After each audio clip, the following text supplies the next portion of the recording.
Hello friends, welcome to offer ഓഹരി.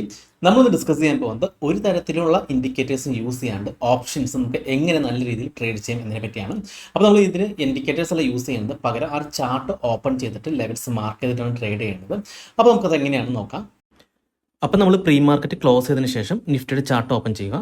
അതിനുശേഷം നമുക്കൊന്ന് ഓപ്ഷൻ ചെയിൻ സെലക്ട് ചെയ്യാൻ സാധിക്കും. ആ ഓപ്ഷൻ ചെയിൻ ഒന്ന് സെലക്ട് ചെയ്യാം. ഇനി ഓപ്ഷൻ ചെയിനിൽ നമുക്ക് അഡ്ഡമണിയിലുള്ള കോൾ ഓപ്ഷനും പുട്ട് ഓപ്ഷൻ ചാർട്ട് ഓപ്പൺ ചെയ്യാം. അപ്പോൾ ഞാനിവിടെ 24,600ൻ്റെ അഡ്ഡമണിയിലുള്ള കോൾ ഓപ്ഷൻ ചാർട്ടാണ് ആദ്യം ഓപ്പൺ ചെയ്തിരിക്കുന്നത്. ഇപ്പോൾ ചാർട്ട് ഓപ്പണായി വന്നിട്ടുണ്ട്. ഇനി നമുക്ക് ഈ ഒരു ചാർട്ടിൽ ട്രെൻഡ് ലൈൻ മാർക്ക് ചെയ്യാം. അപ്പോൾ ഞാൻ ഇവിടുന്ന് ഈ ഒരു ഹൈയും ഒക്കെ കണക്ട് ചെയ്ത് ഒരു ട്രെൻഡ് ലൈൻ മാർക്ക് ചെയ്തിട്ടുണ്ട്. അതുപോലെ തന്നെ താഴേക്ക് മാർക്ക് ചെയ്തിട്ടുണ്ട്. ഓക്കെ, ഇനി അടുത്തത് ഈ ഒരു റെസിസ്റ്റൻസും സപ്പോർട്ടാണ് നമ്മൾ മാർക്ക് ചെയ്യുന്നത്. അപ്പോൾ ഇവിടെ ഒരു റെസിസ്റ്റൻസ് ഉണ്ട്, ആ റെസിസ്റ്റൻസ് നമ്മൾ മാർക്ക് ചെയ്തു. പിന്നെ താഴെ ഒരു സപ്പോർട്ട് ഉണ്ട്, കണ്ടോ, ആ ട്രെൻഡ് ലൈൻ ടച്ച് ചെയ്യുന്ന ആ ഒരു ക്യാൻഡിൽ സപ്പോർട്ടാണ്. ഓക്കെ, അപ്പോൾ നമ്മൾ 24,600ൻ്റെ സിയുടെ ലെവൽസൊക്കെ മാർക്ക് ചെയ്തിട്ടുണ്ട്. ഇനി നമ്മൾ അടുത്തത് 24,600ൻ്റെ പുട്ടിൻ്റെ ലെവൽസാണ് മാർക്ക് ചെയ്യേണ്ടത്. 24,600ൻ്റെ പുട്ടിൻ്റെ ചാർട്ട് ഓപ്പൺ ചെയ്യാം. അപ്പോൾ ഇതിലും നമുക്ക് അതുപോലെ ട്രെൻഡ് ലൈൻ മാർക്ക് ചെയ്യാം. അപ്പോൾ മാർക്കറ്റ് ഇപ്പോൾ നല്ലൊരു ഡൗൺ ട്രെൻഡാണ് കാണിക്കുന്നത്. നമുക്ക് ഒരു ട്രെൻഡ് ലൈൻ ഇവിടെ മാർക്ക് ചെയ്യാം.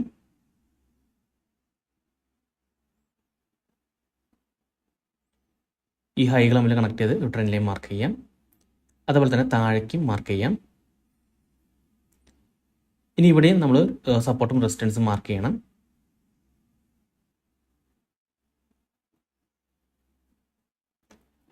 അപ്പോൾ നമ്മൾ ട്രെൻഡ് ലൈൻ ടച്ച് ചെയ്യുന്ന ക്യാൻഡിലാണ് നമ്മൾ റെസിസ്റ്റൻസ് മാർക്ക് ചെയ്യുന്നത്. ഇവിടെ ഒരു റെസിസ്റ്റൻസ് ഉണ്ട്, നമ്മൾ മാർക്ക് ചെയ്തു. ഇനി ഇവിടെ ഒരു സപ്പോർട്ട്, അത് മാർക്ക് ചെയ്തു. ഓക്കെ, പിന്നെ കഴിഞ്ഞ ദിവസത്തെ ലോയും നമ്മൾ മാർക്ക് ചെയ്യുന്നുണ്ട്.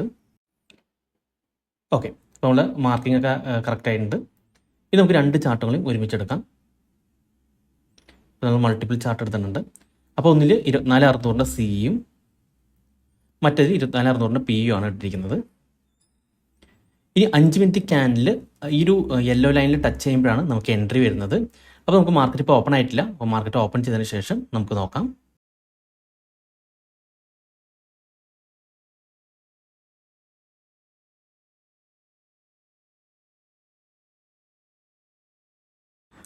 ഇപ്പോൾ നമ്മൾ പിയുടെ ചാർട്ട് നോക്കുകയാണെങ്കിൽ 5 മിനിറ്റ് റെഡ് ക്യാൻഡിൽ നമ്മുടെ യെല്ലോ ലൈന് താഴെ ക്ലോസ് ചെയ്തിട്ടുണ്ട്. അപ്പോൾ സെൽ ട്രെൻഡിലേക്ക് വന്നിട്ടുണ്ട്.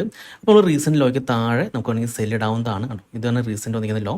ആ ലോ ഇനി ബ്രേക്ക് ചെയ്യുകയാണെങ്കിൽ അവിടെ നമുക്ക് സെല്ലിലേക്ക് പോകാവുന്നതാണ് പി. അതുപോലെ തന്നെ നമ്മൾ സിയിൽ ഇപ്പോൾ തോന്നിക്കുന്ന റീസെൻറ്റ് ഹൈക്ക് മുകളിൽ പോയി കഴിഞ്ഞ് കഴിഞ്ഞാൽ നമുക്ക് അവിടുന്ന് ബൈയിലേക്കും പോവാം. അതായത് പി ഇവിടെ സെല്ല് ആക്റ്റീവ് ആകുമ്പോൾ നമുക്ക് സിയും ബൈ ആക്റ്റീവ് ആവുന്നതാണ്. ഓക്കെ, അപ്പോൾ നമുക്ക് ഇന്നത്തെ ലെവലിൽ സി ബൈയും പി സെല്ലുമാണ് കാണുന്നത്. ഇനി നമുക്ക് ബ്രേക്ക്ഔട്ടിന് വേണ്ടി വെയിറ്റ് ചെയ്യാം.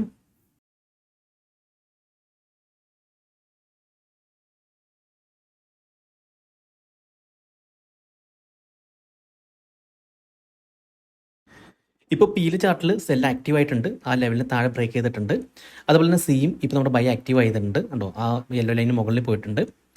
ഓക്കെ, അപ്പോൾ ഇപ്പോൾ സി ബൈയും പി സെല്ലുമാണ് ആക്റ്റീവ് ആയിരിക്കുന്നത്. ഇനി നമ്മൾ സിയുടെ ടാർഗറ്റ് ആയിട്ട് കാണുന്നത് ആ അടുത്ത യെല്ലോ ലൈനാണ് നമ്മുടെ സിയുടെ ടാർഗറ്റ്. അതുപോലെ തന്നെ ഈ പിയുടെ കേസ് വരെങ്കിൽ പിയുടെ ടാർഗറ്റ് എന്ന് പറയുന്നത് താഴെ ഒരു ട്രെൻഡ് ലൈൻ പോകുന്നുണ്ടല്ലോ, ആ ട്രെൻഡ് ലൈനിൽ ടച്ച് ചെയ്യുമ്പോഴാണ് നമ്മൾ പിയുടെ ടാർഗറ്റ് ആയിട്ട് എടുക്കുന്നത്. ഇനി നമുക്കൊന്ന് വെയിറ്റ് ചെയ്യാം.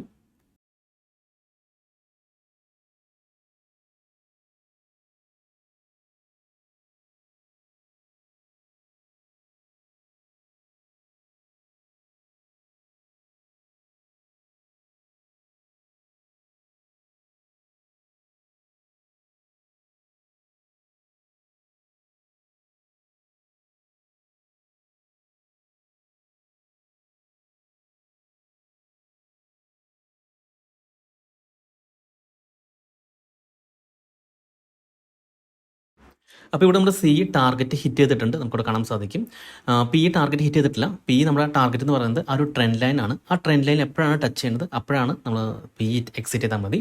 ഇപ്പോൾ നമ്മളിവിടെ സി എക്സാക്ട് നമ്മുടെ ആ ഒരു ടാർഗറ്റിൽ ഹിറ്റ് ചെയ്തിട്ടുണ്ട്.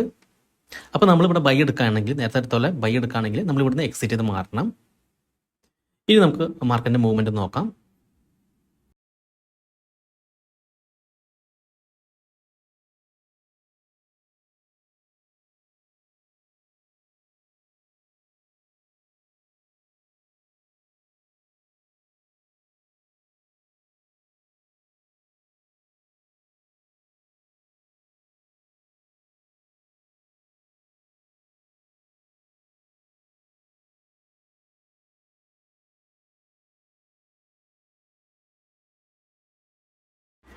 ഇപ്പോൾ നമ്മൾ സിയുടെ ചാർട്ട് നോക്കുകയാണെങ്കിൽ നമ്മുടെ ടാർഗറ്റ് എക്സാക്റ്റ് ഹിറ്റ് ചെയ്തതിന് ശേഷം ആ ലെവലിന് മുകളിൽ മാർക്കറ്റ് ബ്രേക്ക് ചെയ്ത് കയറിയിട്ടില്ല, താഴേക്ക് വന്നുകൊണ്ടിരിക്കുകയാണ്.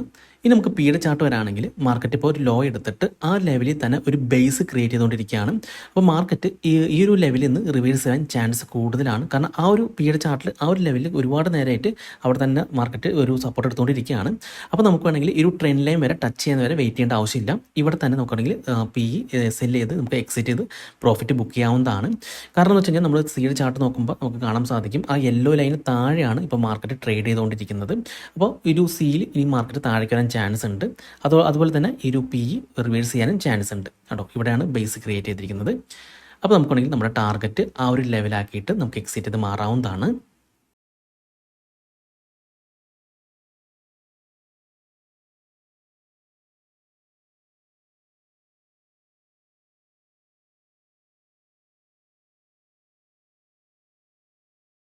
അപ്പോൾ ഇപ്പോൾ മാർക്കറ്റ് ക്ലോസ് ചെയ്തിട്ടുണ്ട്. ഓരോ ചാർട്ടായിട്ട് അനാലിസ് ചെയ്യാം. ഇപ്പോൾ 24,600 സി ചാർട്ട് നമുക്ക് ആദ്യം നോക്കാം. അപ്പോൾ 24,600 സി ചാർട്ടിൽ നമ്മൾ ഈ ഒരു ലെവൽ ബ്രേക്ക്ഔട്ടിലാണ് ബൈ എടുത്തിരുന്നത്.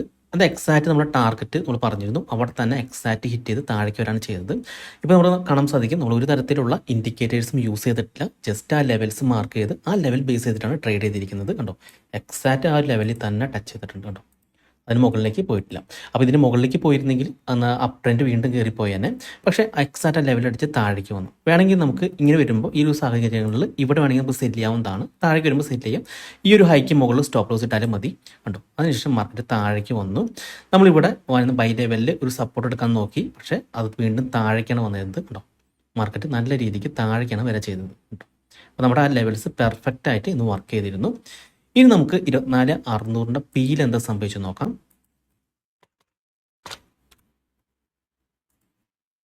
അപ്പോൾ പിയിൽ നമ്മൾ ഇവിടെ ഒരു ബേസ് ക്രിയേറ്റ് ചെയ്യുന്നതിനായിട്ട് നമ്മൾ ഈ ഒരു ലെവലിൽ തന്നെ എക്സിറ്റ് ചെയ്തിരുന്നു. കണ്ടോ, ആ ലെവലിൽ തന്നെ സപ്പോർട്ട് എടുത്തിട്ട് ഈ ഒരു ട്രെൻഡ് ലൈൻ വരെ മാർക്കറ്റ് ടച്ച് ചെയ്തിരുന്നു. കണ്ടോ, ആ ഒരു ട്രെൻഡ് ലൈൻ അവിടെ റെസിസ്റ്റൻസ് ആയതുകൊണ്ട് ആ ട്രെൻഡ് ലൈൻ അധികം ബ്രേക്ക് ചെയ്തില്ല. പിന്നെ മാർക്കറ്റ് താഴേക്ക് വരെയാണ് ചെയ്തത്.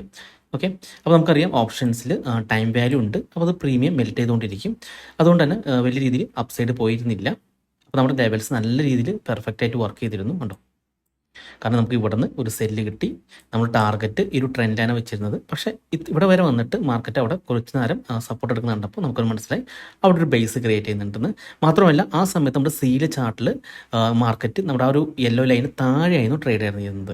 അപ്പോൾ യെല്ലോ ലൈന് മുകളിലാണ് ട്രേഡ് നടന്നിരുന്നെങ്കിൽ നമുക്ക് ഈ ഒരു ട്രെൻഡ് ലൈൻ ടാർഗറ്റ് കിട്ടിയാണ്. പക്ഷേ യെല്ലോ ലൈന് താഴെ ട്രേഡ് നടന്നതുകൊണ്ട് സിയിലും ഒരു സെല്ലാണ് വന്നത്. അപ്പോൾ ഒരു പിയിൽ ഒരു അപ്സൈഡിന് ചാൻസ് ഉണ്ടായിരുന്നു. അതേപോലെ തന്നെ മാർക്കറ്റ് തിരിച്ചു കയറി ചെയ്തത്. കണ്ടോ, ഓക്കെ, പിന്നെ ആ ലെവലിൽ തന്നെയായിരുന്നു മാർക്കറ്റ് ട്രേഡ് ചെയ്തിരുന്നത്. അപ്പോൾ ഇതാണ് നമ്മുടെ ആ ഒരു സ്ട്രാറ്റജി എന്ന് പറയുന്നത്. അത് നമ്മൾ ഒരു തരത്തിലുള്ള ഇൻഡിക്കേറ്റേഴ്സും ഇതിനുവേണ്ടി യൂസ് ചെയ്യേണ്ട ആവശ്യമില്ല. ജസ്റ്റ് നമ്മൾ പ്രീ മാർക്കറ്റ് കഴിഞ്ഞതിന് ശേഷം നമുക്ക് അറ്റ് മണിയിലുള്ള കോൾ ഓപ്ഷൻ്റെ പുട്ട് ഓപ്ഷൻ്റെ ചാർട്ട് ഇതുപോലെ തന്നെ നമ്മൾ ഓപ്പൺ ചെയ്ത് വയ്ക്കാം. ഓപ്പൺ ചെയ്ത് അതിന് മാർക്ക് ചെയ്ത് വയ്ക്കാം. അതിനുശേഷം 5 മിനിറ്റിൻ്റെ ക്യാൻഡിലിൻ്റെ ക്ലോസ് ബേസ് ചെയ്തിട്ട് വേണം നമ്മൾ എൻട്രി എടുക്കാനായിട്ട്. മെയിനായിട്ട് നമ്മൾ യെല്ലോ ലൈനിൽ ടച്ച് ചെയ്യുമ്പോഴാണ് നമ്മൾ എൻട്രി എടുക്കേണ്ടത്. ഓക്കെ, ഈ ഒരു ട്രെൻഡ് ലൈനൊക്കെ നമുക്ക് നമ്മുടെ ഒരു റെസിസ്റ്റൻസ് അതല്ലെങ്കിൽ നമ്മൾ ടാർഗറ്റിന് വേണ്ടിയാണ് യൂസ് ചെയ്യേണ്ടത്. മെയിനായിട്ട് നമ്മൾ നോക്കുന്നത് യെല്ലോ ലൈനിലാണ് എൻട്രി വരുന്നത്. അത് ബേസ് ചെയ്ത് നമുക്ക് ട്രേഡ് എടുക്കാവുന്നതാണ്. അപ്പോൾ നമ്മൾ ഇൻഡിക്കേറ്റേഴ്സ് ഒക്കെ യൂസ് ചെയ്യുകയാണെങ്കിൽ ഇൻഡിക്കേറ്റേഴ്സ് ഒക്കെ ലാഗിങ് ആണ്. അതായത് മാർക്കറ്റ് അപ്പ് സൈഡ് പോയതിന് ശേഷം മാത്രമായിരിക്കും നമുക്ക് ഇൻഡിക്കേറ്റേഴ്സ് ബൈ സിഗ്നൽ തരാം. അതല്ലെങ്കിൽ മാർക്കറ്റ് ഡൗൺ സൈഡ് പോയതിന് ശേഷമായിരിക്കും നമുക്ക് ഇൻഡിക്കേറ്റേഴ്സ് സെൽ സിഗ്നൽ തരാം. നമുക്കൊരു എക്സാക്റ്റ് പോയിന്റ് നമുക്ക് ഇൻഡിക്കേറ്റേഴ്സ് തരത്തില്ല. അപ്പോൾ നമുക്ക് ഈ ലെവൽ ബേസ് ചെയ്ത് ട്രേഡ് ചെയ്യുകയാണെങ്കിൽ നമുക്ക് ഏതൊരു പോയിന്റിലാണ് എക്സാക്റ്റ് എൻട്രി അല്ലെങ്കിൽ എക്സിറ്റ് ഒക്കെ അറിയാൻ സാധിക്കുന്നതാണ്.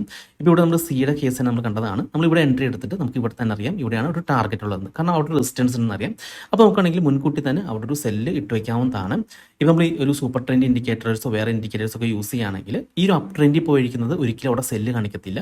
അപ്പോൾ മാർക്കറ്റ് ഇറങ്ങി വരുമ്പോൾ മാത്രമായിരിക്കും സെല്ല് കാണിക്കത്തുള്ളൂ. അപ്പോൾ നമുക്ക് ഇത്രയും പോയിന്റ് നമുക്ക് അവിടെ നഷ്ടപ്പെടാൻ ചാൻസ് ഉണ്ട്. അതുപോലെ തന്നെ ബൈ വരാണെങ്കിൽ തന്നെ നമുക്ക് ചിലപ്പോൾ ഈ ഒരു പോയിന്റിലേക്കായിരിക്കും നമുക്ക് ഇൻഡിക്കേറ്റേഴ്സിൽ ബൈ തരാം. അപ്പോൾ നമുക്ക് ഇവിടുത്തെ ഒരു എൻട്രി മിസ്സാവാനും ചാൻസ് ഉണ്ട്.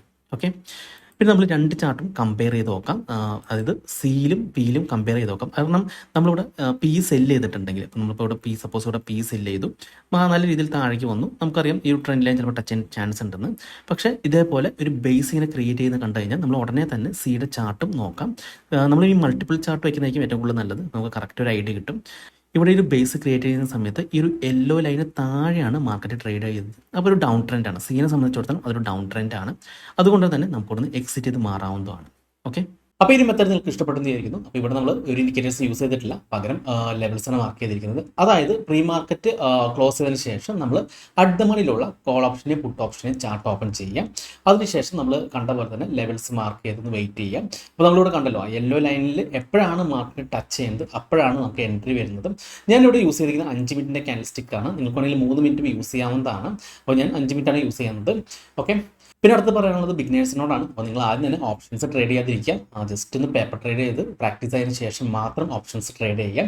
കാരണം ഓപ്ഷൻസിൽ നമുക്ക് ചെറിയൊരു ഇൻവെസ്റ്റ്മെൻറ്റും ഒരു നല്ല രീതിയിൽ റിട്ടേൺ കിട്ടാൻ ചാൻസ് ഉണ്ട്. അതേസമയം തന്നെ നല്ല രീതിയിൽ ലോസ് വരാനും ചാൻസ് ഉള്ളതാണ് ഓപ്ഷൻ ട്രേഡിങ്. അപ്പോൾ ഈ വീഡിയോ നിങ്ങൾക്ക് ഇഷ്ടപ്പെട്ടെന്ന് വിചാരിക്കുന്നു. ഇനി നിങ്ങൾക്ക് എന്തെങ്കിലും ഡൗട്ട്സ് ഒക്കെ ഉണ്ടെങ്കിൽ ഈ കാണുന്ന വാട്സപ്പ് നമ്പറിലേക്ക് എനിക്കൊന്ന് മെസ്സേജ് ചെയ്താൽ മതി.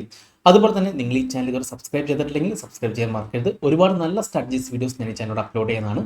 അപ്പോൾ മറ്റൊരു വീഡിയോയുമായി ഞാൻ വീണ്ടും അടുത്ത ദിവസം വരാം. അതുവരെ നന്ദി, നമസ്കാരം.